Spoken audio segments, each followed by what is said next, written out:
Өзім үшін бүгін пайдалы тамақ іштім. Мен өзім үшін бүгін зарядка жасадым. Жасқа келіп, балаларымды жақсы көңіл қарсы алдым. Мен өзім үшін ерте оянып, Маяковский орта мектебіне, Бақшық орта мектебінен олимпиадаға жақсы көңіл келдім.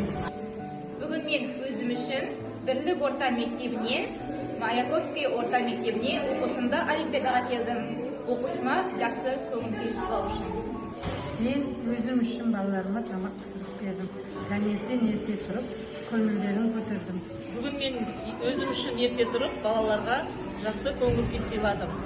Өзімнің де көңіл күйім көтерілді. Мен бүгін өзім үшін кітапханаға келіп, Шерхан Мұртазаның Қызыл жебе кітабын алдым. Мен бүгін өзім денсаулығы үшін дәрумендер қабылдадым. Өзім үшін сабақта жаңа нәрсе үйрендім.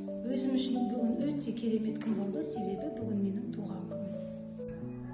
Қайырлы күн қазақ елі, менің есімім Марат Мұратұлы, Жамбыл атындағы орта мектебінің физика пәні мұғалімі боламын. Бүгін мен өзім үшін оқушыларымды олимпиадаға осы Маяковский атындағы орта мектебіне алып келдім. Оқушыларым жақсы көрсеткіш көрсету үшін үлкен көтеруге тырыстым, және де бүгінгі олимпиадада оқушыларым жақсы көрсеткіш көрсетеді дегенге сенемін.